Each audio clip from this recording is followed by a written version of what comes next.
بسم اللہ الرحمن الرحیم. صلی اللہ العظیم رب العرش العظیم یشفیک یا شافی یا کافی آمین. السلام علیکم. میں ہوں آپ کے ہیلتھ کوچ ڈاکٹر سید فیصل جیلانی. انگریزی کا ایک قول ہے جو بقرات سے منسوب کیا جاتا ہے: لیٹ دائی فوڈ بی دائی میڈیسن اینڈ میڈیسن بی دائی فوڈ. اس کا ترجمہ کرنا تو کچھ مشکل کام ہے، لیکن میرے خیال میں یوں کہہ سکتے ہیں کہ اپنی غذا ہی کو اپنی دوا بنائیں اور دوا کو ہی اپنی غذا. یہ کوئی نئی بات نہیں. تمام قدیم علوم اور طب، چاہے آیوروید ہو، یونانی ہو یا چینی طب ہو، سب غذا ہی کو بیماری کا سبب سمجھتے تھے اور غذا سے ہی بیماریوں کا علاج کرتے تھے. آج سائنسی تحقیق سے بھی یہ بات ثابت ہے کہ تقریباً تمام بیماریوں کی جڑ غذائی بد احتیاطی اور مضر صحت غذائیں کھانا ہے. خاص طور پر حد سے زیادہ کاربوہائیڈریٹس یعنی نشاستہ، میٹھا، جنک فوڈز اور پروسیس فوڈز وغیرہ.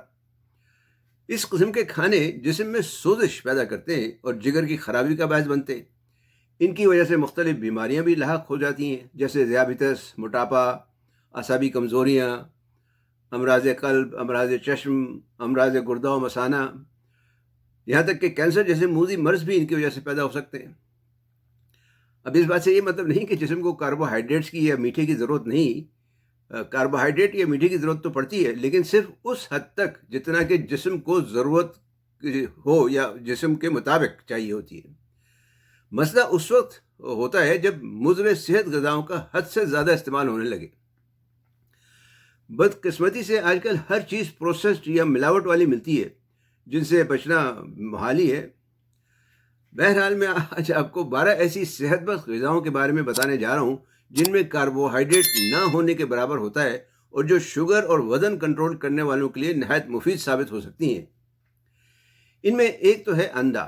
انڈوں میں زندگی کی تمام بنیادی اجزاء موجود ہیں. گو کے دیسی انڈوں کی غذائیت کچھ زیادہ ہوتی ہے، لیکن سفید فارم کے انڈوں سے بھی کام چلایا جا سکتا ہے. ایک انڈے میں صرف 60 ملی گرام کے قریب کاربوہائیڈریٹ ہوتا ہے. یہ کولین اور لیسیتھن حاصل کرنے کا بہترین ذریعہ ہے، جو چربی گھلا کر یا جلا کر وزن کم کرنے میں مدد دیتے ہیں. اس کے علاوہ اس میں اومیگا 3، اومیگا 6، آئرن یعنی فولاد، وائٹامنز، منرلز اور کینوٹونائڈز وغیرہ کی بھی اچھی خاصی مقدار پائی جاتی ہے.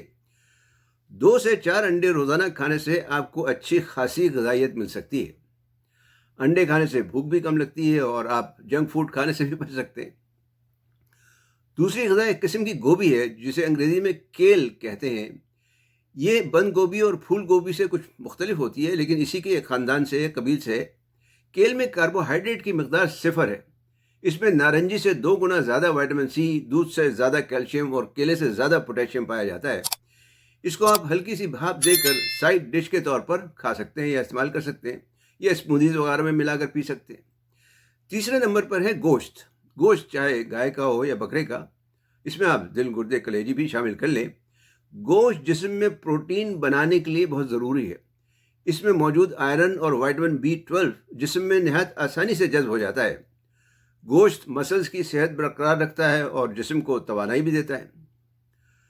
چوتھی غذا ہے پنیر، چیز. 1 اونس پنیر میں تقریباً 40 ملی گرام کے قریب کاربوہائیڈریٹ ہوتا ہے. پنیر روگنی وائٹامنز کا بہترین ذریعہ ہے، جیسے vitamin A, E, vitamin D اور K2 وغیرہ.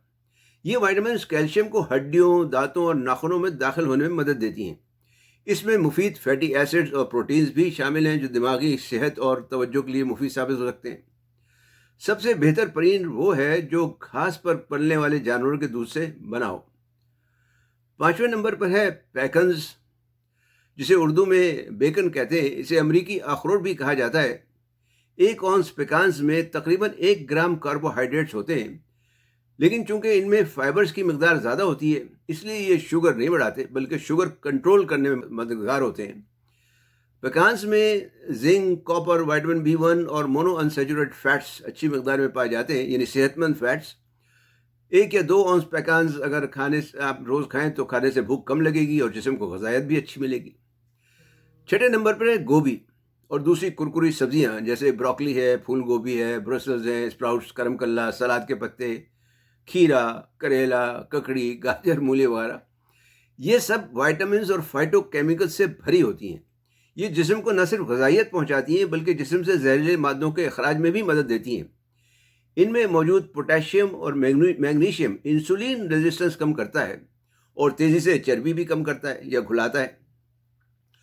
شوگر اور وزن کنٹرول کرنے کے لیے ان سبزیوں کا زیادہ سے زیادہ استعمال کرنا چاہیے۔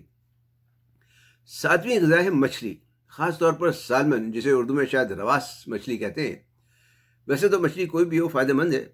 سالمن میں اومیگا 3 کی اچھی خاصی مقدار پائی جاتی ہے، جو جسم کی سوزش دور کرتا ہے اور آکسیڈیٹو اسٹریس کے جو ڈیمیج ہے اس کو بھی ریورس کرتا ہے۔ عام طور پر دریائی یا سمندری مچھلی استعمال کریں، فارمی مچھلی جو ہے وہ نقصان دہ ثابت ہو سکتی ہے۔ 8واں ہے مکھن۔ 100 گرام مکھن میں تقریباً 10 گرام کاربوہائیڈریٹ ہوتا ہے۔ خالص مکھن ریٹینول حاصل کرنے کا بہترین ذریعہ ہے۔ ریٹینول آنکھوں، جلد اور بالوں کی صحت کے لیے مفید ہے۔ یہ کیلشیم بنانے اور پتے سے بائل یا صفرا کے اخراج میں بھی مدد دیتا ہے۔ مکھن تو ویسے تو کولیسٹرول بڑھانے کی وجہ سے بدنام ہو چکا ہے، لیکن یہ مختلف ہارمونز کا توازن قائم رکھنے میں مدد دیتا ہے۔ مثلا انسولین ہے، ایسٹروجن ہے، ٹیسٹوسٹرون ہے اور کورٹیزول وغیرہ ہارمونز ہیں، یہ ان کے توازن کو برقرار رکھنے میں مدد دیتا ہے۔ سب سے بہتر تو یہ ہے کہ آپ کھانا مکھن میں بنانا شروع کر دیں، اگر نہیں ہو سکتا تو کم از کم گھی میں بنائیں۔ تیل کھانا تو بالکل چھوڑ دیں، اور اگر تیل کھانا بھی ہو تو سرسوں کا گھانی سے نکلا ہوا تیل یا ناریل کا یا زیتون کا کولڈ پریسڈ آئل استعمال کریں۔ مکھن کا استعمال بھی اشتہا کم کرتا ہے۔ 9ویں غذا ہے مونگ پھلی۔ 100 گرام مونگ پھلی میں تقریباً 13 سے 15 گرام کاربوہائیڈریٹس ہوتے ہیں، جبکہ اس میں فائبر، پروٹین، فیٹس اور مختلف وائٹامنز اور معدنیات کی بھی اچھی خاصی مقدار پائی جاتی ہے۔ مثلا بایوٹین ہے، کاپر، تانبا یعنی vitamin B1، B3، folate, manganese, phosphorus اور میگنیشیم وغیرہ، جو قلب کے لیے، ہڈیوں اور اعصاب کی صحت برقرار رکھنے کے لیے کافی کام آتے ہیں۔ مونگ پھلی شوگر اور وزن کنٹرول کرنے کے لیے ایک اچھی چیز ہے۔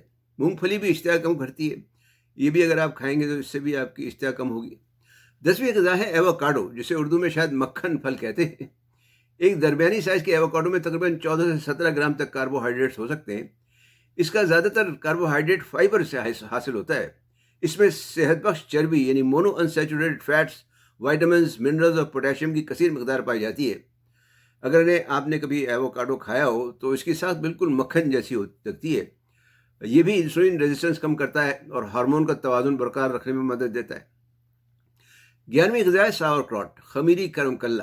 یہ جسم میں قدرتی وائٹامن سی اور پروبائیوٹکس پہنچانے کا ایک بہترین ذریعہ ہے۔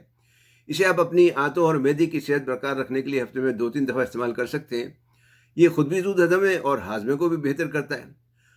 وزن اور شوگر کنٹرول کرنے والوں کے لیے ایک نہایت مفید چیز ہے۔ اس کے اوپر میری ایک ویڈیو موجود ہے، وہ بھی آپ دیکھ سکتے ہیں کہ کیسے بنا سکتے ہیں اور کیسے کھانا چاہیے۔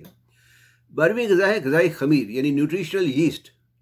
جسم جب کاربوہائیڈریٹ سے توانائی حاصل کرتا ہے تو یہ جسم کی چربی جلا کر توانائی حاصل کرتا ہے۔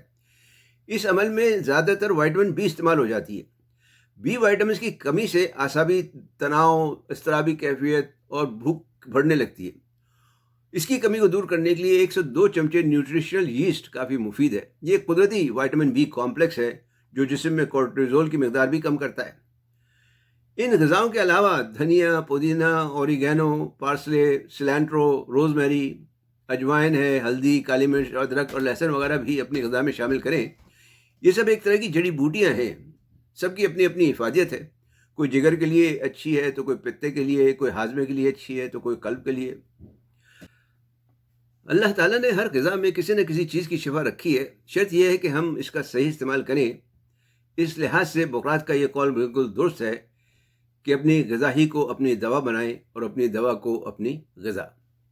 امید ہے یہ معلومات آپ کے لیے فائدہ مند ہوں گی۔ انہیں اپنے دوست احباب سے بھی شیئر کریں۔ علم پھیلانا بھی صدقہ جاریہ ہے۔ ویڈیو دیکھنے کا شکریہ۔ اپنی آرا سے ضرور آگاہ کریں۔ صحت مند، تندرست اور شاد آباد رہیں۔ نیوٹراسیوٹیکلز اور صحت کے بارے میں مزید معلومات کے لیے چینل لائک اور سبسکرائب کر کے بیل آئیکن پر کلک کرنا نہ بھولیں۔ والسلام علیکم ورحمۃ اللہ وبرکاتہ۔